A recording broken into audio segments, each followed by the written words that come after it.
kita belajar dalam setiap kehidupan kita semua terhadap setiap kebenaran yang kita rindukan. Saudara-saudari yang dikasihi oleh Tuhan, mungkin ada sebuah pertanyaan di dalam setiap kehidupan saudara yang pernah terlintas di hati kita masing-masing. Apakah iman saya benar-benar berarti? Apa yang bisa saya berikan untuk kerajaan Allah? Kita melihat penginjil yang hebat. Kita melihat hamba-hamba Tuhan yang hebat. Kita melihat penyanyi-penyanyi yang hebat yang berbakat. Dan kehidupan kita merasa kisah kita terlalu biasa. Terlalu biasa. Tetapi hari ini firman Tuhan mengingatkan kita pada sebuah harta, ya, sebuah harta karun yang terpendam di dalam setiap kehidupan saudara dan saya. Sebuah senjata rohani yang lebih powerful dari yang kita kira. Itu adalah sebuah kisah, ataupun itu adalah kisah perjalanan saudara sendiri bersama dengan Yesus. Saudara, harta karun yang terpendam itu adalah kisah perjalanan kita sendiri dengan Tuhan Yesus. Mungkin tidak dramatis, tetapi itu nyata. Mungkin tidak panjang, tetapi itu jujur, itu otentik, itu asli dalam setiap kehidupan saudara dan saya. Dan hari ini kita mau belajar bagaimana kisah yang sederhana dalam setiap kehidupan saudara dan saya bisa menjadi alat terkuat yang Tuhan pakai untuk memberitakan Injil. Ya, saudara yang dikasihi oleh Tuhan, kepada setiap mereka yang memerlukan kasih Tuhan di dalam setiap hidup mereka. Saudara, di era media sosial kita dikelilingi oleh highlight reel kehidupan orang lain, kesuksesan mereka, prestasi mereka, kehidupan mereka tampak sempurna di dalam setiap kehidupan mereka. Tetapi yang paling viral, yang paling berbobot, seringkali justru adalah cerita-cerita yang real di dalam setiap kehidupan kita semua. Cerita tentang perjuangan, cerita tentang kejatuhan dan bangkit kembali. Tahukah kamu bahwa kamu sebagai orang percaya, kita ini semua memiliki konten-konten yang paling powerful. Apa itu Bapak Ibu Saudari? Itu adalah testimoni setiap kehidupan kita semua. Amin. Itu adalah testimoni kehidupan saudara dan saya. Kisah bagaimana Kristus memulihkan hatimu. Kisah bagaimana Kristus mengubah setiap kehidupanmu. Membuat saudara dan saya bertobat dari yang tadinya hidup di dalam gelap, sekarang hidup di dalam terang. Dan tentunya saudari, setiap kisah dalam setiap hidup saudara itu memberikan makna pada setiap kehidupan kita semua. Dan biarlah pada saat hari ini kita belajar, saudara, kita tidak perlu efek untuk menjadi saksi. Kita tidak perlu filter ya untuk menjadi saksi Kristus. Kita hanya perlu menjadi real, menjadi otentik di dalam setiap kehidupan saudara dan saya. Saudara, mungkin kita pernah merasa seperti menjadi orang Kristen superhero yang sedang menunggu powernya muncul, ya, Superman kan, dia muncul nanti powernya itu saudari ketika dia memakai baju superhero-nya. Kita pikir kita perlu kostum yang khusus, kekuatan yang super. Kita bisa ngomong bahasa roh. Wah, dengan berbagai sikara baraba sikara pataka sikamara pakana naraba sikara. Semua berbahasa roh. Kita bisa ngomong bahasa roh seperti Petrus, ya. Kita rindu, ya, ada kekuatan super berbahasa roh seperti itu. Beriman seperti Abraham beriman, yang bahkan kita berkhotbah seperti pendeta-pendeta besar berkhotbah. Mungkin salah satunya saudari D.L. Moody, ya, penginjil, salah satu penginjil yang Tuhan pakai. Ya, kalau di Indonesia saya nggak usah sebut banyak lah ya Bapak Ibu Saudari. Saudara bisa sebutkan saja masing-masing dalam setiap kehidupan saudara. Tetapi Tuhan punya sense humor yang unik, bahwa senjata rahasia yang Dia berikan kepada kita semua adalah ternyata cerita kita sendiri. Cerita saudara dan saya sendiri. Bayangkan, musuh itu ketakutan bukan karena pedang, bukan karena tombak, tetapi karena kita berkata, boleh nggak saya ceritakan tentang waktu ketika hidup saya dulu berantakan dan Yesus memulihkan. Hari ini kita mau temukan bahwa kita semua sudah dipersenjatai dengan alat yang paling powerful. Bapak Ibu yang dikasih oleh Tuhan. Dan alat itu sudah ada di dalam setiap kehidupan kita masing-masing. Dan pada kesempatan saat hari ini, mari kita belajar di dalam setiap kehidupan kita semua. Saudara yang dikasih oleh Tuhan, kita rindu di dalam setiap kehidupan saudara dan saya, the power of testimony. Mengapa kisah pribadimu adalah alat penginjilan terkuat? Setiap orang percaya itu memiliki kisah bagaimana kuasa Tuhan yang unik, yang dapat menjadi berkat bagi setiap kehidupan orang lain. Bapak Ibu yang dikasih oleh Tuhan, the power of testimony. Mengapa kisah pribadimu adalah alat penginjilan terkuat di dalam setiap hidup saudara. Wahyu pasal 12 ayat yang ke-11. Demikian firman Tuhan mengatakan. Wahyu 12 ayat yang ke-11. Dan mereka mengalahkan dia oleh darah anak domba dan oleh perkataan kesaksian mereka, karena mereka tidak mengasihi nyawa mereka sampai ke dalam maut. Saudara yang dikasih oleh Tuhan, ada senjata rahasia di dalam setiap orang-orang percaya. Seringkali ketika kita mendengar kata penginjilan, yang terbayang adalah metode yang rumit, teologi yang dalam, atau argumentasi yang harus mematahkan setiap keraguan-keraguan. Saudara, kita merasa tidak cukup pandai, tidak cukup berani, tidak cukup suci untuk membagikan setiap kehidupan iman kita. Tetapi firman Tuhan hari ini mengingatkan kita bahwa setiap kali ketika saudara dibekali dengan sebuah senjata yang ampuh, yang tidak dapat disangkal, yang unik dan selalu ada pada kita, yaitu apa? Kesaksian pribadi kita. Kesaksian pribadi kita. Apa yang telah Tuhan Yesus lakukan di dalam setiap kehidupan saudara dan saya. Saudara, kesaksian kita adalah bukti nyata bahwa Injil bukan hanya teori. Injil bukan hanya teori. Injil adalah kuasa Allah yang menyelamatkan. Roma pasal pertama ayat yang ke-16. Bagi Bapak Ibu Saudari, nanti yang rindu didoakan ya, khususnya buat penyakit. Nanti di akhir sesi saya akan mendoakan. Biarlah setiap kita datang kepada Tuhan dengan hati yang tulus, merenungkan setiap kebenaran firman Tuhan untuk mengisi setiap relung jiwa saudara. Karena inilah yang kita butuhkan di dalam setiap kehidupan kita semua. Saudara, Bapak Ibu, kisah atau testimoni ini, kesaksian kita adalah bukti nyata bahwa Injil bukan teori. Saudara, kesaksian kita adalah CV kerohanian kita yang menceritakan karya Kristus di dalam setiap kehidupan saudara dan saya. Yang pertama, kita mau belajar. Saudara, ada pola Alkitabiah. Ada kuasa dari sebuah kesaksian pribadi. Alkitab itu dipenuhi dengan contoh-contoh di mana kesaksian pribadi menjadi alat yang efektif. Alat yang efektif yang Tuhan pakai buat setiap generasi. Saudara yang dikasih oleh Tuhan, ada perempuan Samaria di dalam Yohanes pasal 4. Perhatikanlah. Perempuan ini bukanlah seorang teolog. Hidupnya berantakan. Ia memiliki masa lalu yang kelam. Tetapi setelah bertemu dengan Tuhan Yesus, apa yang dia lakukan? Dia meninggalkan buyungnya. Ya, embernya dia tinggalkan. Dia pergi ke kota dan berkata kepada orang-orang, mari, lihat. Di sana ada seseorang yang mengatakan kepadaku, segala sesuatu yang telah kuperbuat. Mungkinkah dia Kristus itu? Wanita itu mengatakan demikian. Saudara, kesaksiannya sederhana. Dia tahu segala sesuatu tentangku. Wanita itu mengatakan kepada orang-orang, ya Bapak Ibu Saudari, ayo kita lihat di sana. Dia tahu semua kisah hidupku. Dia tahu padahal aku gak cerita apa-apa. Saudara, dan hasilnya banyak orang Samaria dari kota itu menjadi percaya kepada Kristus. Karena perkataan perempuan itu.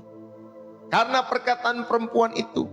Saudara, kesaksian pribadinya membuka pintu bagi Yesus sendiri untuk tinggal di sana 2 hari lamanya. Itu kisah perempuan Samaria. Bagaimana kesaksian pribadinya menjadi alat yang efektif. Yang kedua, ada laki-laki yang buta sejak lahir di dalam Yohanes pasal 9. Saudara, ketika dia ditekan oleh para pemimpin agama yang berusaha menyangkal mujizatnya, dia memberikan sebuah kesaksian yang tak terbantahkan. Dia hanya mengatakan satu hal yang ku ketahui, bahwa aku tadinya buta dan sekarang aku dapat melihat. Saudara, ini kesaksian yang tidak dapat terbantahkan. Dia tidak berdebat tentang teologi, tentang doktrin. Dia tidak menyerang teologi yang lain, menyerang doktrin yang lain, Bapak Ibu Saudari. Dia tidak berdebat hal-hal yang seringkali Bapak Ibu Saudari itu menimbulkan luka di hati golongan masing-masing ketika berdebat mengenai doktrin, mengenai teologi. Tetapi orang ini tidak berdebat tentang teologi. Dia hanya menyatakan fakta tentang apa yang dialaminya sendiri. Saudara, kesederhanaan kesaksiannya justru mempermalukan kecerdikan para penentang-penentangnya. Itulah laki-laki yang buta, yang sejak lahir kesaksiannya bahwa dia sembuh. Yang tadinya dia buta, sekarang dia dapat melihat. Itu kesaksian yang tidak dapat dibantah oleh siapapun juga. Karena dia sendiri merasakan bagaimana dia pulih, bagaimana dia dapat melihat. Saudara yang dikasihi oleh Tuhan. Lalu kemudian kita lihat Rasul Paulus, dia berulang kali, ya, Paulus menggunakan kesaksian pertobatannya di dalam Kisah Para Rasul 22, 26. Dia menceritakan kembali pengalamannya bertemu dengan Tuhan Yesus di jalan ke Damsyik. Saudara, itulah titik balik kehidupannya. Ya, turning point di dalam setiap kehidupannya, saudara ini dikasihi oleh Tuhan. Bagaimana Paulus menceritakan titik balik hidupnya yang tidak bisa dipungkiri oleh siapapun dalam setiap kehidupan mereka. Saudara, Paulus punya cerita, Paulus punya kisah bersama dengan Tuhan Yesus. Dia punya pengalaman bertemu dengan Tuhan Yesus. Gak semua orang punya pengalaman bertemu dengan Tuhan Yesus, Bapak Ibu Saudari. Tetapi Paulus punya pengalaman yang subjektif. Dia bertemu dengan Tuhan Yesus. Kenapa saya bilang subjektif? Ya karena hanya dia yang melihat. Ya Bapak Ibu Saudari, bersama dengan orang-orang yang ada di sekitarnya pada saat hari itu. Tetapi saudara yang dikasihi oleh Tuhan, pengalaman subjektif ini justru membuat dia semakin mau mengenal Yesus. Bapak Ibu, kita semua punya pengalaman yang subjektif. Ada yang mungkin saudara bisa menangis, terseduh-seduh berhari-hari. Saudara mungkin menangis seperti anak kecil di ruang kamarmu. Gak ada yang tahu. Saudara mungkin mimpi. Saudara dapat mimpi untuk pergi ke tingkat ketiga di surga. Ya, atau tingkat keberapa saudari di surga. Saudara dibawa ke surga oleh penglihatan-penglihatan yang saudara diberikan oleh Tuhan kepada saudara. Saudara dibawa ke sini, dibawa ke sana. Itu subjektif, Bapak Ibu Saudari. Tetapi subjektif itu perlu di dalam setiap kehidupan saudara. Sehingga saudara tidak hanya memenuhi setiap pikiranmu dengan pengetahuan, knowledge tentang Tuhan, yang seringkali itu hanya bisa ditemukan di ruang-ruang perpustakaan. Kita bisa isi knowledge kita di ruang-ruang perpustakaan dengan membaca dan lain sebagainya. Tetapi saudari, pengalaman pribadi ini hanya engkau dan saya yang punya. Dalam konteks ini Paulus berulang kali menggunakan kesaksian pertobatannya. Dia menceritakan kembali pengalamannya bertemu dengan Tuhan Yesus. Saudara, dan banyak orang diselamatkan lewat kehidupan pelayanan Paulus. Tuhan tidak meminta kita untuk menjadi ahli debat, ya, seperti orang-orang di luar sana berdebat dengan agama-agama atau berdebat antar agama dalam setiap hidup mereka. Tuhan tidak meminta kita untuk menjadi ahli debat ulung. Saudara-saudari, dia meminta kita untuk menjadi saksi. Ingat, untuk menjadi saksi. Saudara, seorang saksi itu hanya perlu, ya saudara catat baik-baik, menceritakan apa yang dia lihat, apa yang dia dengar, apa yang dia alami sendiri. Itu saksi. Saudara bisa garis bawahi apa yang saya sampaikan. Seorang saksi itu hanya perlu menceritakan apa yang dia lihat, apa yang dia dengar, apa yang dia alami sendiri dalam setiap kehidupannya. Ya, itulah fungsi seorang saksi. Ketika hakim mengatakan, "Hai saksi, apa yang menjadi kesaksianmu?" Ceritakan, ya saudari, ceritakan. Karena dia akan menceritakan apa yang dia lihat, dia dengar, dan dia alami sendiri. Itulah fungsinya saksi. Bukan berdebat, Bapak Ibu Saudari, seperti sebagian orang besar orang, ya, yang berdebat mengenai keyakinan-keyakinan mereka. Saudara, ngapain sih kita berdebat-berdebat? Ya, Bukunya saja sudah beda. Manual booknya saja sudah beda, Bapak Ibu Saudari. Ngapain kalian berdebat? Kalian berdebat dengan buku atau Alkitab yang kami yakini. Buat apa? Saudara, Alkitab itu surat cinta daripada Tuhan Yesus kepada setiap orang-orang percaya. Kalau kamu membuka Alkitab, berarti kamu cinta sama Tuhan Yesus. Amin Bapak Ibu Saudari. Kamu cinta sama Tuhan Yesus. Kamu itu sebenarnya rindu menjadi pengikut Kristus. Karena di Alkitab sendiri banyak sumber, banyak resources, banyak harta yang berharga di dalam setiap kehidupan kalian semua. Makanya kamu buka-buka Alkitab. Ayo, saudara-saudara yang dikasih oleh Tuhan, sudah sumber, ya. Artinya saudara, apakah sudah kurang, ya, sumber di dalam setiap kitab yang kalian yakini? Makanya kalian buka-buka Alkitab. Makanya ayo kalau kalian buka Alkitab, saudara yang dikasih oleh Tuhan, kalian rindu belajar pribadi Yesus Kristus yang menyelamatkan dalam setiap kehidupan saudara.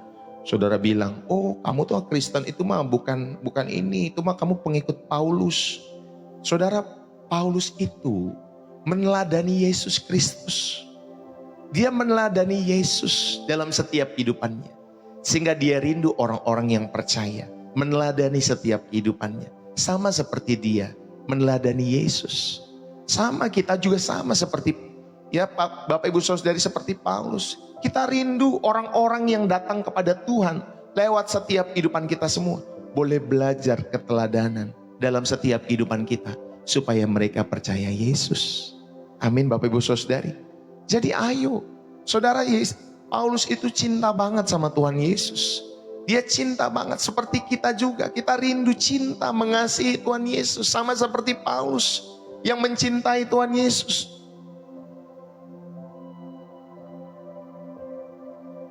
Saudara yang dikasih oleh Tuhan, mari ini yang pertama kita belajar di dalam setiap kehidupan kita semua. Alkitab dengan tegas membedakan antara hikmat manusia di dalam setiap kehidupan saudara dan saya, dan hikmat Tuhan tentunya. Saudara yang dikasih oleh Tuhan, saya mau mengajak pada poin yang pertama ini. Alkitab penuh dengan contoh orang-orang yang biasa, yang memberitakan Tuhan melalui kisah kehidupan mereka. Tadi seperti perempuan Samaria, laki-laki yang dilahirkan buta. Saudari, Tuhan lebih sering menggunakan kesaksian pribadi orang-orang yang biasa daripada pidato teologis yang rumit untuk menjangkau banyak orang. Bapak Ibu Saudari, Bapak Ibu, Injil adalah tentang perubahan hidup. Sekali lagi, Injil adalah tentang perubahan hidup setiap orang yang disentuh hidupnya oleh Tuhan Yesus. Dan perubahan itu paling efektif diceritakan oleh orang-orang yang mengalaminya sendiri. Amin. Makanya ketika saudara mendengar berita Injil, apakah ada perubahan hidup di dalam setiap kehidupan? Saudara, Tuhan lebih sering menggunakan kesaksian pribadi orang biasa daripada perdebatan, pidato teologis yang rumit untuk menjangkau banyak orang. Saudara jangan merasa saudara tidak layak. Anda tidak perlu menjadi pendeta atau teolog untuk membagikan iman. Seperti perempuan Samaria ini, dia memiliki keterbatasan. Dia memiliki masa lalu di dalam setiap kehidupannya yang gelap. Justru hal itu menjadi latar belakang yang membuat kemurahan Tuhan semakin nyata di dalam setiap kehidupan perempuan ini. Saudara-saudari yang dikasihi oleh Tuhan, kesaksian kita bisa menjadi pemicu bagi orang lain untuk datang dan mengalami Yesus sendiri. Tugas kalian adalah mengajak orang, mari lihat dan biarkan Tuhan yang bekerja di hati mereka. Gak perlu dipaksa-paksa. Amin. Mari ya, mari lihat dan biarkan Tuhan yang bekerja di hati mereka. Nanti buat setiap teman-teman semua yang rindu didoakan, ya nanti di akhir sesi Pastor Deso pasti akan mendoakan. Jangan lupa nanti di komentar kembali ya, setiap teman-teman semua khususnya yang rindu didoakan mengenai kesehatan. Puji Tuhan. Saudara, kesaksian kita bisa menjadi pemicu bagi orang lain untuk datang, untuk mengalami Yesus sendiri. Saudara, mari bersama-sama biarkan mereka melihat. Tugas kita mengajak, mari lihatlah dan biarkan Tuhan yang bekerja di hati mereka. Pikirkan satu titik balik dalam setiap kehidupan kalian semua. Itu adalah modal kesaksian kita yang pertama. Jadi saudara mikirkan dulu apa yang perlu saudara persiapkan. Adakah titik balik di dalam setiap kehidupan saudara? Turning point, di mana saudara dan saya berbalik dalam kehidupan saudara. Karena saudara dijamah, disentuh oleh Tuhan. Sama seperti Paulus yang dijamah, disentuh oleh Tuhan. Pikirkan baik-baik. Ya Bapak Ibu Saudari, di mana titik balik kehidupan saudara? Itu malah modal kesaksianmu. Itulah modal kesaksian saudara dan saya yang pertama. Saudara yang dikasihi oleh Tuhan, mari kita belajar untuk terus mengumpulkan setiap kesaksian hidup lewat setiap kehidupan kita masing-masing, untuk kita berbagi dan menceritakannya kepada setiap orang-orang di sekitar kita semua. Yang kedua, Bapak Ibu, saudara-saudari yang dikasihi oleh Tuhan, kesaksian pribadi sebagai alat penginjilan yang kuat. Yang kedua, kita belajar mengapa kesaksian pribadi begitu berkuasa.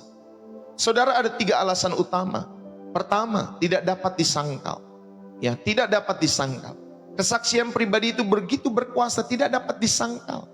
Orang bisa berdebat tentang doktrin, orang bisa berdebat tentang penafsiran Alkitab, hermeneutik, ya, mengeksegesis Alkitab. Mereka bisa berbeda-beda cara pandang mereka berpikir tentang isu-isu etika di dalam setiap kekristenan. Ada yang setuju disuntik mati. Ya, kalau ada orang yang misalkan sakit, ya saudara yang dikasih oleh Tuhan, lalu kemudian orang itu saudari mengajukan diri untuk mati. Ya Bapak Ibu Saudari, karena dia melihat tubuhnya udah nggak kuat, udah nggak sehat. Ya apakah itu diperbolehkan atau tidak? Tapi ada orang yang mengajukan itu. Udahlah Pak Dokter, suntik mati saja aku.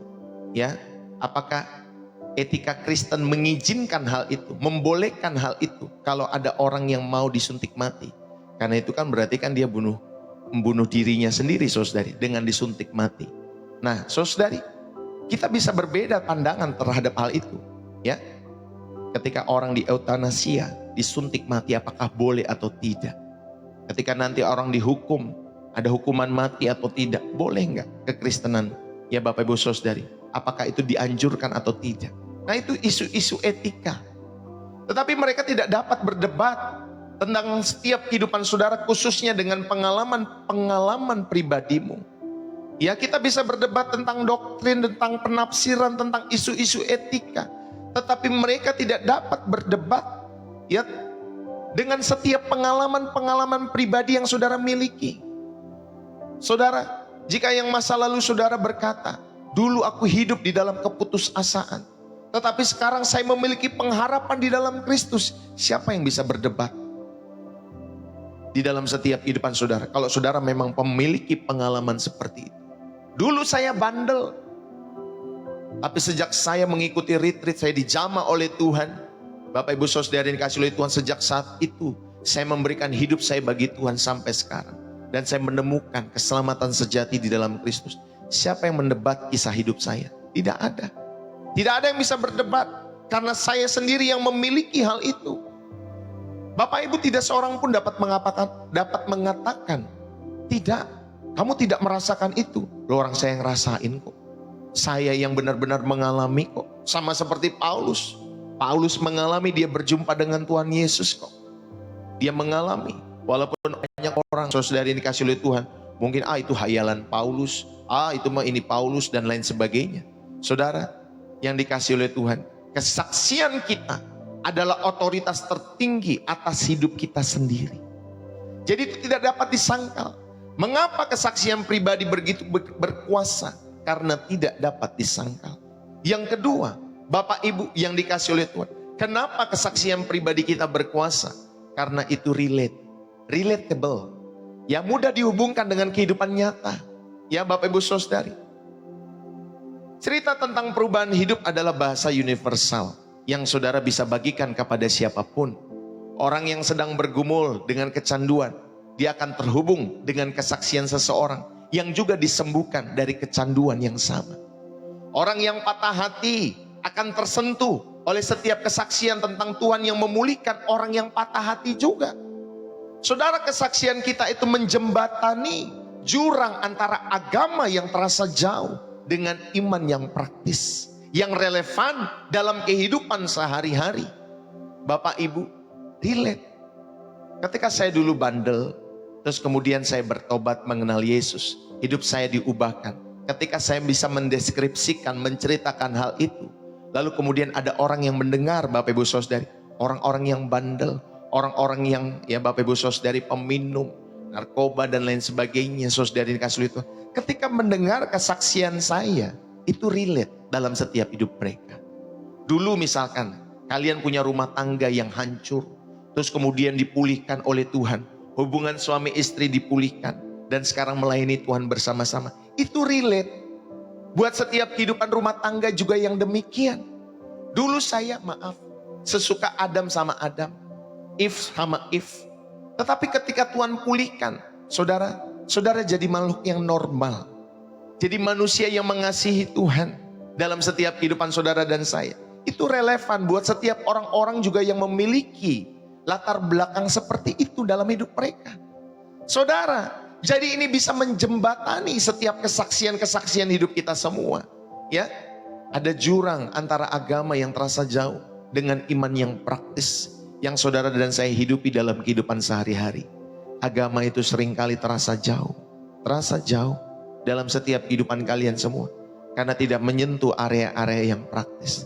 Tetapi saya mau menyampaikan pada kesempatan pagi hari ini atau saat ini, saudara, dimanapun saudara menonton, baik siang mau malam, nanti saudara tonton. Saya mau mengajak kita semua, mengapa kesaksian pribadi begitu berkuasa? Karena tidak dapat disangkal tadi. Yang kedua, karena memang ceritanya relate dalam setiap kehidupan saudara dan saya. Ya, mudah dihubungkan dengan kehidupan nyata. Aduh dulu Pak Pendeta, saya ditinggal sama orang yang kukasihi, meninggal untuk selama-lamanya. Gak mudah, tetapi di situ saya dikuatkan. Setiap hari saya dibangun di dalam kasih, di dalam iman. Setiap hari saya mendekat sampai akhirnya saya hari ini kuat. Dan kemudian ketika ada orang mendengar kesaksian itu, saudara, mereka baru ditinggal oleh suami, oleh istri, oleh orang tua, oleh anak-anak. Mereka juga dikuatkan. Bapak itu saja bisa, ibu itu saja bisa. Wah, pas banget, relate banget dengan kehidupan saya. Amin Bapak Ibu Saudari. Ini yang kedua, relate. Ya, mengapa kesaksian pribadi begitu berkuasa? Yang ketiga, karena kesaksian pribadi itu memuliakan Tuhan. Saudara, kesaksian yang baik itu selalu memusatkan perhatianmu pada Yesus. Kepada Yesus sang pahlawan dalam setiap hidup saudara. Bukan tentang sehebat apa kita. Bukan menceritakan sehebat apa Paulus. Tetapi tentang sehebat apa Tuhan yang mengubah kehidupan Paulus, mengubah kehidupan saudara dan saya. Saudara yang dikasih oleh Tuhan. Jadi ketika kita menyaksikan kebaikan Tuhan, kita sedang memusatkan perhatian kesaksian kita kepada satu tokoh utama yang sentral, yaitu Tuhan Yesus yang menyelamatkan, yang mengubahkan, memulihkan, menyembuhkan setiap hidup saudara dan saya. Amin. Amin Bapak Ibu Saudari. Ketika kita berkata saya tidak bisa, tetapi Tuhan bisa, maka kemuliaannya Bapak Ibu Saudari atau kemuliaan sepenuhnya kembali kepada Tuhan. Setiap kesaksian kita menjadi nyanyian pujian tentang kasih karunia-Nya di dalam setiap kehidupan saudara dan saya. Jadi ingat baik-baik, kesaksian yang baik selalu memusatkan perhatian kepada Yesus. Semua hanya bagi kemuliaan nama Yesus di dalam setiap kehidupan saudara dan saya. Amin Bapak Ibu Saudari yang dikasih oleh Tuhan. Ayo kita belajar di dalam setiap kehidupan kita semua. Firman Tuhan di dalam Wahyu pasal 12 ayat 11 memberikan rumus kemenangan.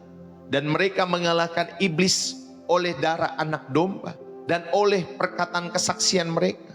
Saudara, kuasa kesaksian pribadi itu disejajarkan dengan kuasa darah Kristus yang mahal. Ini menunjukkan betapa dahsyatnya kesaksian yang saudara miliki bersama dengan Tuhan. Kesaksian pribadi itu berkuasa. Ya, tadi karena konkret, karena dapat diverifikasi. Yang tadinya saudara kena kanker, lalu kemudian saudara disembuhkan. Dan saudara bisa diverifikasi ketika hasil lab membuktikan tidak ada kanker lagi di dalam setiap hidup saudara. Konkret, dapat diverifikasi. Saudara, kesaksian adalah bukti hidup bahwa Injil bukanlah dongeng. Injil Bapak Ibu Saudari adalah kekuatan Allah. Kuasa Allah yang mengubah, yang menyelamatkan. Orang bisa melihat buahnya dalam setiap kehidupan saudara dan saya. Amin Bapak Ibu Saudari. Jadi kesaksian pribadi berkuasa karena konkret, dapat diverifikasi. Yang kedua, karena menghancurkan setiap tuduhan-tuduhan si iblis. Iblis itu menuduh bahwa iman Kristen tidak relevan. Ya, iblis itu menuduh bahwa iman Kristen tidak mengubah hidup. tetapi lewat kesaksian pribadi kita semua masing-masing, itu adalah bukti nyata untuk saudara dan saya menyangkal setiap tuduhan-tuduhan demikian. Enggak kok, enggak seperti apa yang kamu bilang. Yesus enggak seperti yang kamu bilang. Yesus enggak seperti yang kau bilang. Injil enggak seperti yang kamu bilang. Buktinya saya sendiri. Saya merasakan bagaimana Tuhan memulihkan, Tuhan membawa dari yang tadinya belum punya keyakinan kepada Kristus di dalam Kristen, tetapi aku sendiri merasakan bagaimana perubahan-perubahan hidup itu dalam setiap kehidupanku. Saudara, itulah yang menghancurkan tuduhan-tuduhan iblis dengan kesaksian yang nyata di dalam setiap kehidupan saudara. Mengapa kesaksian pribadi berkuasa selain konkret ya dan dapat diverifikasi? Saudara, yang kedua, menghancurkan setiap tuduhan-tuduhan oleh si jahat. Dan yang ketiga, memiliki otoritas dalam setiap pengalaman-pengalaman hidup. Seorang yang sudah disembuhkan dari sakit itu lebih meyakinkan Bapak Ibu Saudari daripada seorang profesor yang hanya berbicara tentang teori penyembuhan. Betul nggak Bapak Ibu Saudari? Saudara lebih dengar mana? Profesor yang menggunakan teori penyembuhan untuk memulihkan sakitmu, atau saudara mendengar setiap kesaksian orang yang disembuhkan dari kanker, dari tumor, dari stroke dan lain sebagainya, dari isap-isap rokok dan lain sebagainya, mereka dipulihkan. Saudara kita pasti akan lebih mudah memahami, mendengar dari setiap mereka yang sakit tapi sudah disembuhkan. Amin Bapak Ibu Saudari. Ayo, dalam setiap kehidupan saudara dan saya, senjata melawan keraguan itu adalah kesaksian. Saat kalian sendiri merasa ragu atau takut, ingatlah dan ucapkanlah kesaksian Anda sendiri. Saudara, ingatlah kebaikan Tuhan di masa lalumu, yang seringkali ketika kita mengingat kebaikan Tuhan, itulah menguatkan iman kita. Itulah yang dapat menguatkan setiap kehidupan iman saudara dan saya. Amin Bapak Ibu Saudari. Ingatlah kebaikan Tuhan, sehingga saudara dapat melawan keraguan-keraguan di dalam setiap kehidupan saudara akan masa depan. Saudara, ayo, di dunia yang penuh dengan informasi dan hoaks hari-hari ini, saudara, cerita yang jujur, cerita yang tulus tentang pengalaman pribadimu itu sulit dibantah. Sulit dibantah. Ya, keaslian adalah Bapak Ibu Saudari mata uang yang berharga. Bapak Ibu yang dikasih oleh Tuhan, ingat baik-baik. Ketika saudara memiliki keaslian di dalam setiap kesaksian-kesaksian, ketulusan di dalam setiap kesaksian-kesaksianmu, saudara, itulah ya seperti mata uang yang sangat berharga. Mata uang yang sangat bernilai dalam setiap kehidupan kita semua. Saudaraku yang dikasih oleh Tuhan, kesaksian ini adalah jawaban untuk mereka yang skeptis terhadap Tuhan dalam hidup mereka. Sadari bahwa ketika saudara dan saya membagi kesaksian, kita bukan sekedar berbagi cerita baik, tetapi kita sedang terlibat dalam peperangan rohani dan membawa kemenangan bagi kerajaan Allah. Amin Bapak Ibu Saudari. Jadi tidak ada kesaksian-kesaksian yang tidak powerful di dalam setiap kehidupan saudara dan saya, ketika saudara dan saya sudah menemukan Yesus. Amin. Semua itu akan dipakai menjadi alat kesaksian di tangan Tuhan ketika saudara mempercayakan hidupmu kepada Tuhan.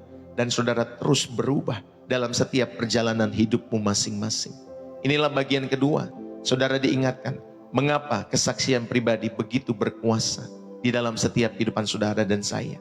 Saudara, yang ketiga, kita mau belajar bagaimana membentuk kesaksian pribadi yang efektif. Saudara, struktur sederhananya seperti ini. Sebagai seorang pengkhotbah ya dan pengajar, saya menyarankan saudara struktur yang mudah diingatnya seperti ini. Dulu, pertemuan, terus kemudian sekarang. 3 struktur ini saja Bapak Ibu Saudari. Dulu ya, life, bagaimana kehidupanmu sebelum mengenal Kristus. Saudara bisa menggambarkan secara singkat, ya secara jujur mengenai setiap keadaan hidup saudara sebelum mengenal Kristus. Ceritakan, bukan membanggakan dosa-dosanya, tidak membanggakan dosanya, tetapi untuk menunjukkan kebutuhan akan juru selamat. Contohnya apa? Dulu saya merasa hampa.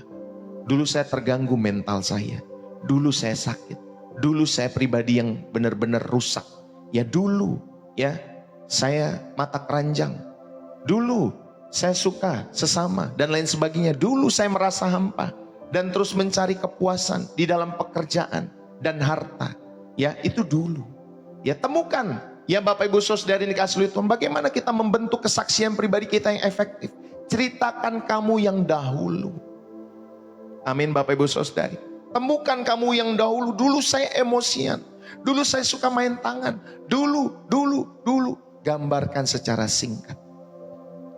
Ya Bapak Ibu Saudari. Dulu saya maniak kerja. Dulu saya maniak cuan. Maniak uang. Pokoknya apa-apa mengenai uang dan lain sebagainya. Dulu saya maniak harta. Itu dulu. Life before Christ. Lalu kemudian Bapak Ibu Saudari, ketika saudara sudah menemukan, menggambarkan secara singkat saudara yang dahulu dalam setiap hidup saudara. Yang kedua, Bapak Ibu Saudari yang dikasih oleh Tuhan, ya, ada pertemuan, ya. How you meet Christ. Bagaimana saudara dan saya bertemu dengan Kristus.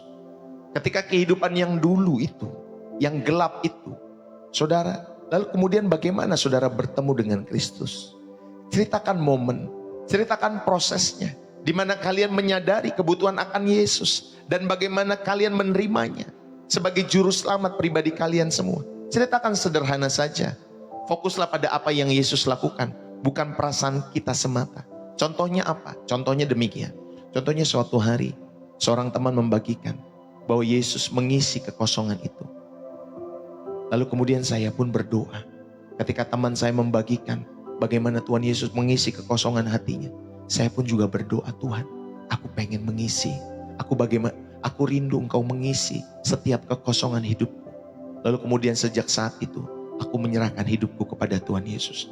Dan tiba-tiba ada jamahan, air mata mengalir keluar.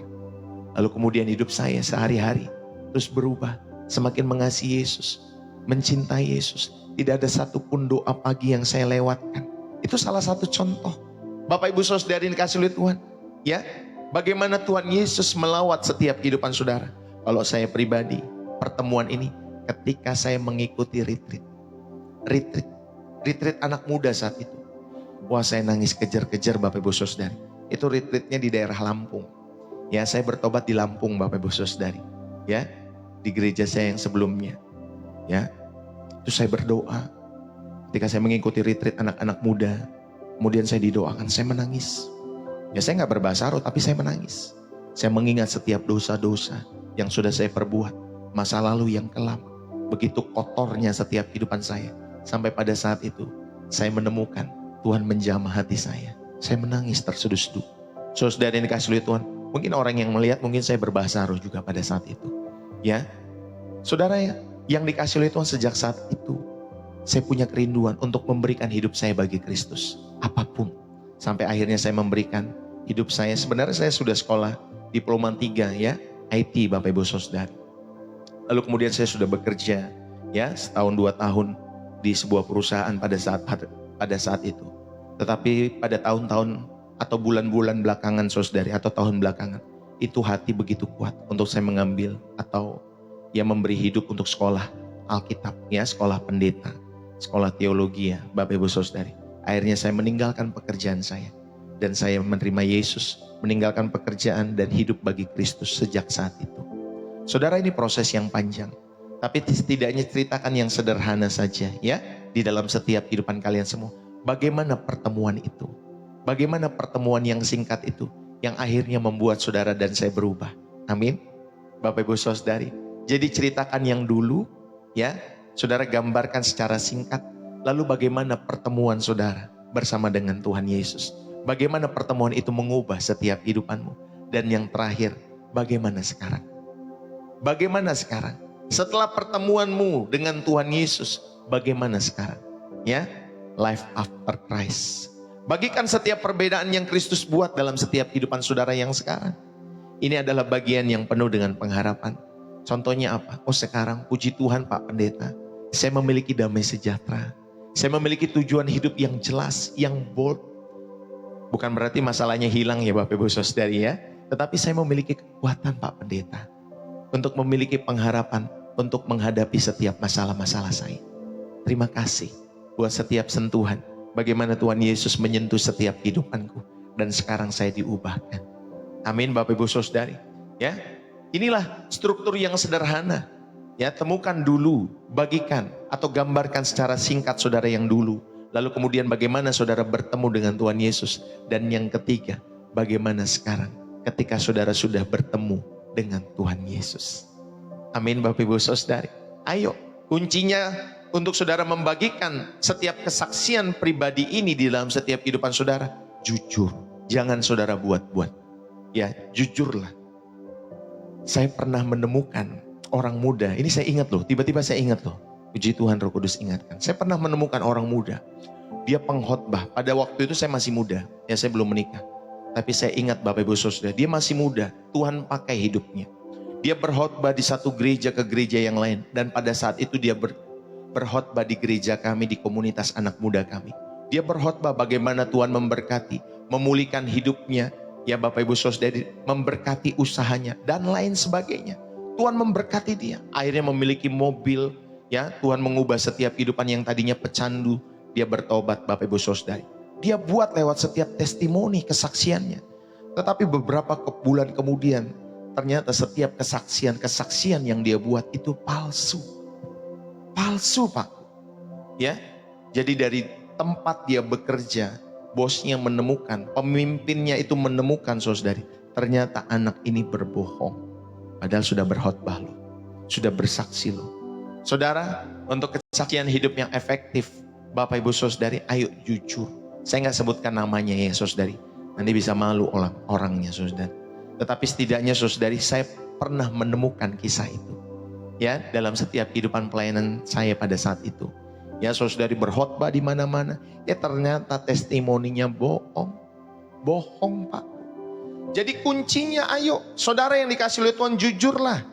Ya, saudara bisa singkat mungkin 3-5 menit. Ya, lewat setiap kesaksian saudara paling lama mungkin 7-10 menit. Lalu kemudian kesaksian itu berpusat kepada Kristus. Latihlah kesaksian ini. Sehingga lewat itu semua saudara dapat membagikannya secara natural. Kapanpun, ya dimanapun setiap ada kesempatan untuk memberitakan Injil. Saudara berbagilah. Amin. Dalam komunitasmu, ya dalam pertemuan arisan. Dalam pertemuan dengan kawan-kawan lama, sahabat-sahabat lama. Ceritakan bagaimana Yesus mengubah setiap hidup saudara. Amin. Gak rumit kan Bapak Ibu Saudari? Gak perlu saudara menyiapkan khotbah kan? Tetapi Bapak Ibu Saudari, ini pasti memberkati. Ketika saudara memiliki kesaksian yang jujur, yang singkat, dan berpusat kepada Yesus. Bapak Ibu yang dikasih oleh Tuhan, inilah poin yang ketiga. Saya mau mengajak bagaimana saudara membentuk kesaksian pribadi yang efektif di dalam setiap kehidupan saudara. Jadi saudara polanya sederhana ya. Bapak Ibu Saudari, kehidupan saudara sebelumnya, lalu kemudian pertemuan dengan Kristus, lalu yang ketiga kehidupan setelah saudara bertemu dengan Kristus. Ya, seperti Paulus, ya bagaimana dia sebelumnya adalah penganiaya pengikut Kristus, lalu kemudian dia berjumpa, ya ketemu dengan Tuhan Yesus di jalan ke Damsik, lalu kemudian yang ketiga ada perubahan tujuan hidup. Ya saudari, dia rindu menjadi utusan Kristus di dalam setiap kehidupannya. Saudara, kesaksian yang efektif itu memiliki struktur demikian. Struktur yang jelas, yang berpusat kepada Yesus sebagai pahlawannya, bukan saudara pahlawannya, tetapi Yesus. Sekali lagi Yesus pahlawannya.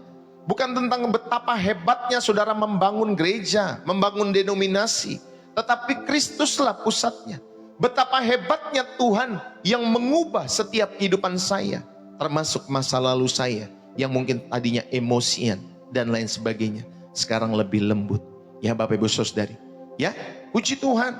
Ayo aplikasikan secara praktis dalam kehidupan sehari-hari. Dulu ya bagaimana saudara bertemu dengan Kristus dan kemudian sekarang. Amin ya, saudara sudah diajarkan. Ayo kita belajar kesaksian pribadi kita semua menggunakan struktur dulu, lalu kemudian bagaimana saudara bertemu dengan Kristus, dan yang ketiga Bapak Ibu Saudari sekarang bagaimana. Ya, kalau diceritakan di dalam satu halaman, wah mungkin nggak cukup Bapak Ibu Saudari, karena begitu banyak kesaksian hidup kita semua. Amin Bapak Ibu Saudari. Saudara bisa tulis, nanti kemudian saudara latih. Ya, bagaimana saudara menceritakan dengan lancar 3-5 menit. Saudara ngomong dulu di depan cermin. Ngomong di depan handphone yang ada cerminnya nih sekarang, seperti Pastor Deso, ada kameranya. Ngomong dulu, ya. Nanti saudara, ya dari setiap pembelajaran itu saudara lihat, oh ada yang kurang di sini, ada yang kurang itu, nanti semakin diperlengkapi. Ya Bapak Ibu Saudari, mintalah kepada Tuhan untuk membukakan setiap kesempatan, membagikannya dengan seseorang yang membutuhkan pengharapan yang sama. Mintalah kepada Tuhan Yesus. Saudara, kesaksian pribadi kita bukti hidup. Ya, tentang kuasa Tuhan yang masih aktif. Bukan hanya dulu di zaman Tuhan Yesus, tetapi ada kuasa Tuhan yang masih aktif, yang bekerja sampai hari ini di dalam setiap kehidupan saudara dan saya. Bapak Ibu yang dikasih oleh Tuhan, ayo, itu adalah warisan rohani yang unik. Itu adalah warisan rohani yang berharga. Percayalah pada kuasanya dalam setiap kehidupan saudara. Percayalah bahwa Tuhan mampu menuntun saudara kepada setiap kehendak-kehendaknya. Semakin engkau dan saya mengalami, Bapak Ibu Saudara, merindukan apa yang menjadi kerinduanmu ya Tuhan dalam setiap kehidupanku, semakin nanti presisi dalam setiap perjalanan imanmu. Amin Bapak Ibu Saudari. Dan saya tutup pada kesempatan saat hari ini. Bapak Ibu yang dikasih oleh Tuhan, mungkin beberapa dari kita masih meragukan kekuatan dari kisah kita semua. Kisah hidup saudara masing-masing. Pak Pendeta, Pak Pastor, saya bukan orang penting. Kisah saya, cerita saya terlalu biasa Pak Pendeta. Dosa saya terlalu besar. Saudara, lihatlah kepada salib Kristus. Darahnya tercurah. Darahnya tercurah dan berkata bahwa tidak ada kisah yang terlalu biasa untuk dipulihkan oleh Tuhan. Tidak ada dosa yang terlalu besar untuk diampuni. Tidak ada kehidupan yang terlalu hancur untuk dibentuk kembali. Dan hari ini, saat ini, Yesus tidak hanya memanggil kita untuk mendengar kisah hidup orang lain. Saudara, kisah hidup pendeta-pendetamu. Ya, tetapi Yesus, saudari, ingin menulis setiap kisah keselamatan yang baru di dalam setiap kehidupanmu dan keluarga-keluargamu. Saudara, mungkin kita berada di titik yang dulu merasa hampa, terjebak, tanpa harapan. Yesus ingin bertemu dengan saudara di titik itu. Yesus ingin bertemu dengan saudara dan saya di titik itu. Dan menulis babak yang baru, yaitu sekarang. Yang penuh dengan harapan, yang penuh dengan tujuan, yang penuh dengan makna. Bagi kalian yang sudah percaya, Tuhan akan memperlengkapi kalian dengan setiap kisah-kisah di dalam setiap kehidupan kalian semua. Ada kisah yang manis, ada kisah yang pahit. Tetapi Tuhan mau memperlengkapi kita semua dengan kisah-kisah itu. Bagi yang belum percaya, Dia menawarkan untuk memulai kisah yang baru. Dimanapun kalian berada, mari kita berdiri. Biarkan Tuhan menulis babak berikutnya di dalam setiap kisah-kisah kehidupan saudara dan saya. Saudara, saya mau berdoa dalam setiap kehidupan saudara. Mari kita berdoa. Bapa di surga, Bapa yang baik, Bapa yang kami kenal di dalam nama Tuhan kami Yesus Kristus. Saat hari ini kami berdoa. Terima kasih buat firman-Mu yang hidup hari ini. Terima kasih karena Engkau adalah Allah yang mengubahkan setiap kisah-kisah kami. Bagi setiap orang-orang yang mendengar suara-Mu saat hari ini, Tuhan, yang merasakan getaran panggilan-Mu di dalam setiap hati mereka, bukalah mata hati mereka. Bukalah mata hati mereka di dalam nama Yesus. Sentuhlah dalam nama Yesus. Roh Kudus jamah. Bagi mereka yang sudah percaya, berikanlah keberanian untuk membagikan kisah-kisah di dalam setiap kehidupan mereka. Bagaimana grace from God itu menyertai setiap hidup mereka. Lepaskan mereka dari masa lalu. Lepaskan mereka dari ketakutan. Lepaskan mereka dari pikiran-pikiran bahwa kisah mereka tidak cukup baik. Tetapi penuhilah mereka dengan Roh Kudus-Mu yang memberikan keberanian, memberikan hikmat pada saat yang tepat. Bagi mereka yang belum percaya, yang merasa hidupnya masih jauh dari babak yang dulu yang gelap. Kami berdoa agar sekarang ya Tuhan, adalah saatnya perjumpaan mereka dengan-Mu. Saatnya sekarang adalah perjumpaan mereka dengan Engkau. Sentuhlah setiap hati mereka Tuhan Yesus. Biarlah darah Yesus yang tercurah menyucikan, memulihkan, mengampuni mereka. Dan mereka memulai babak yang baru bersama dengan Engkau Tuhan Yesus. Jadilah penulis utama dalam setiap kehidupan mereka. Aku berdoa in the name of Jesus. Jadikanlah kami semua saksi-saksi-Mu yang hidup, yang mengubahkan setiap kehidupan dunia kami di Indonesia secara khusus. Terlebih dimulai dari setiap keluarga-keluarga kami, di lingkungan-lingkungan kami terkecil. Tuhan, semua ini kami serahkan di dalam tangan pengasihan-Mu yang berkuasa. Di dalam nama Yesus Kristus kami berdoa, kami mengucap syukur. Diberkatilah setiap pribadi, diberkatilah setiap hati, diberkatilah setiap keluarga, rumah tanggamu. dipenuhi dengan sukacita surga. Dan biarlah firman Tuhan yang sudah ditabur, kita hidupi di dalam setiap kehidupan kita semua. Demi nama anak-Mu Tuhan kami Yesus Kristus, kami berdoa kepada Bapa kami yang di surga. Setiap kita yang diberkati dan terus rindu menjadi saluran berkat Tuhan. Mari bersama-sama kita katakan amin. Puji Tuhan. Saudara, berapa banyak yang terberkati dalam setiap hidup saudara? Yang terberkati bisa tulis bersih jiwa menyegarkan dari kota saudara. Saudara bisa tulis dalam kolom komentar. Saudara jangan lupa, saudara siapkan air putih. Ini air putih di dalam gelas ini. Saudara bisa siapkan air putih hangat atau air putih saudara bisa siapkan. Ya, untuk kalian yang sakit, ya, buat kalian yang sakit, saudara bisa mempersiapkan air putih sebelum saya mengakhiri. Ya, Bapak Ibu Saudari, ya, persekutuan kita pada kesempatan pagi hari ini. Saudara bisa persiapkan, nanti kita minum bersama-sama, khususnya bagi kalian yang sakit. Biarlah lewat setiap sarana air ini menjadi pemulihan yang sempurna, supaya Tuhan menyembuhkan, memulihkan setiap saudara. Saudara bisa mempersiapkan dulu air putih 1 gelas, nanti kita minum bersama-sama ya, khususnya buat kalian yang sakit saja. Puji Tuhan. Saudara, terima kasih sudah tap-tap layar, terima kasih sudah share, terima kasih sudah berbagi gift. Terima kasih Bapak Ibu Saudari sudah follow akun Pastor Deso baik di TikTok, di YouTube. Bapak Ibu Saudari jangan lupa di follow ya, jangan lupa di subscribe, jangan lupa Saudari, karena biar bisa di mention di handphone kita masing-masing ya. Bapak Ibu Saudari, kalau di YouTube saudara akan mendengarkan khotbah-khotbah saya yang membangun setiap kehidupan iman saudara ya, khususnya khotbah-khotbah yang menyentuh setiap area-area kehidupan ya, di dalam setiap kehidupan kita semua ya. Saudara tontonlah kalau saudara ada waktu. Sebelum saudara beristirahat, tontonlah channel YouTube Pastor Deso.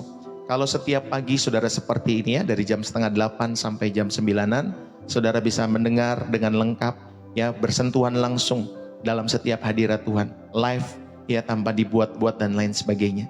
Saudara dapat menikmati hadirat Tuhan, menikmati firman Tuhan, menikmati setiap doa-doa yang disampaikan ya Bapak Ibu Saudari.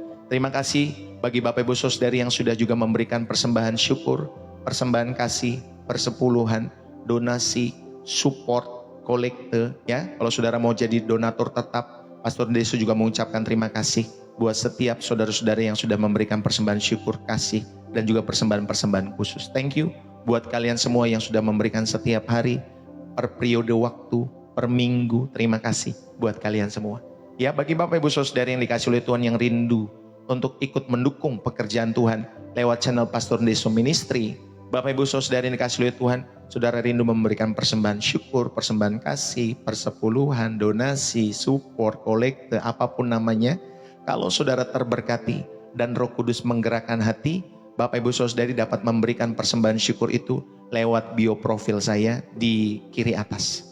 Nanti ada BCA atas nama Angelin, itu istri saya, Bapak Ibu Saudari, dan juga ada social bus. Saudara bisa menggunakan salah satu dari metode itu, bisa pakai BCA atau saudara bisa pakai social bus. Bagi orang-orang di Indonesia, saudara bisa memakai BCA ya, karena lebih ringkas. Jangan lupa setelah saudara mentransfer dan lain sebagainya, saudara bisa menyampaikan kembali kepada kami bahwa saudara sudah men-TF dan lain sebagainya, sehingga saudara bisa memastikan persembahan saudara sampai, dan saya juga bisa memastikan persembahan saudara sampai dengan aman. Karena di luar kan banyak penipuan, saya takutnya di luar banyak penipuan ya, banyak link-link palsu dan lain sebagainya. Saudara, yuk kita bersama-sama mendukung. Tapi setiap link-link yang saya berikan di profil saya semua aman ya Bapak Ibu Saudari yang dikasih oleh Tuhan. Jadi nggak ada yang hoax ya, aman semua. Ya, baik BCA-nya, baik juga. Kalau BCA kan bukan link, tapi social bus itu bukan link juga. Social bus itu link maksud saya. Itu linknya aman maksud Pastor Deso. Jadi buat orang-orang di luar negeri, Malaysia, Singapura, Filipina, Brunei, ya Asia, Eropa, Amerika, yang saudara terberkati lewat pelayanan Pastor Deso, Arab sana juga, saudari Timur Tengah, karena pernah ada orang Qatar masuk, Bapak Ibu Saudari, orang Indonesia yang kerja di Qatar masuk.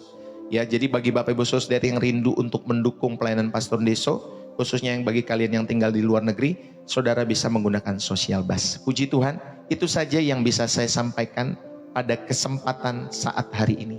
Saudara yang dikasih oleh Tuhan, mari kita bersama-sama, kita ya jangan lupa dukunglah selalu pekerjaan Tuhan lewat channel Pastor Deso. Dukunglah dengan ketulusan, bermurah hatilah, saudara ini dikasih oleh Tuhan. Tetapi kalau saudara tidak ada gerakan dari Roh Kudus dan saudara tidak terberkati lewat pelayanan Pastor Deso, maka saudara nggak usah berikan setiap persembahan syukur dan kasih. Amin. Karena kita percaya hati yang tulus, hati yang bermurah hati, itu yang akan kembali kepada kita semua. Itu yang akan Tuhan rahmati dengan berbagai-bagai kebaikannya dalam setiap hidup saudara dan saya. Puji Tuhan, buat saudara juga yang rindu mendukung ya pembangunan atau pembukaan TK lewat pelayanan Pastor Deso, saudara juga jangan lupa menuliskan secara khusus di pemberian saudara, Pastor, ini saya berikan untuk pembukaan TK. Kita membutuhkan biaya sekitar 50-100 juta, saudari doakan supaya Tuhan cukupkan dan kita mulai membuka TK yang Tuhan rindukan khususnya di kota di mana saya ada. Ya Bapak Ibu Saudari, kalau saudara rindu, saudara juga bisa dukung pembukaan TK ini. Ya Bapak Ibu Saudari dikasih oleh Tuhan. Ya nanti kalau saudara mau khusus dan lain sebagainya, saudara tinggal chat kepada saya. Nanti saya akan memberikan proposalnya lengkap sekali saudari.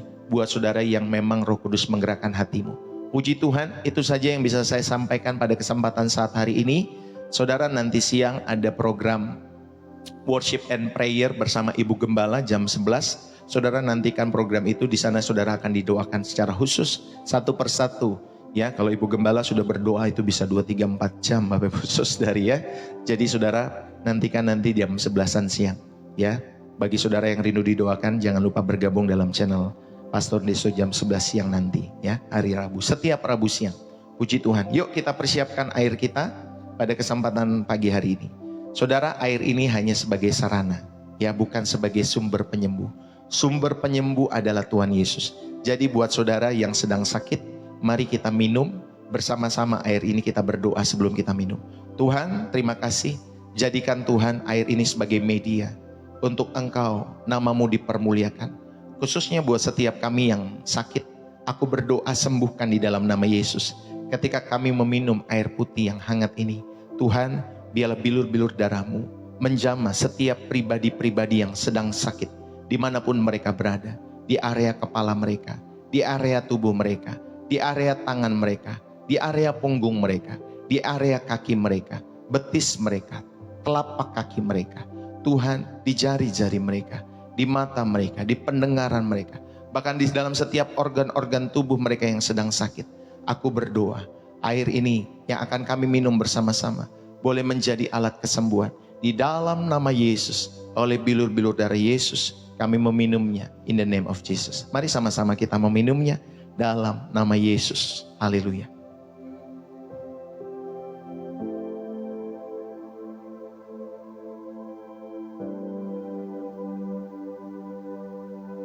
Saudara, habis ya. Bapak Ibu Saudari dikasih oleh Tuhan, kita habiskan setiap air yang kita siapkan. Saudara, sekali lagi itu menjadi sarana, bukan sumber. Kita tahu sumbernya dari Tuhan. Tetapi saya percaya Tuhan bisa menggunakan sarana apapun. Tetapi Pastor Deso menggunakan sarana air putih hangat. Supaya saudara, sebelum saudara nanti ya, setiap kita belum mengakhiri live saya akan selalu mendoakan setiap pribadi-pribadi yang sakit. Biar Tuhan pulihkan, sembuhkan dengan sempurna. Puji Tuhan. Ya, terima kasih.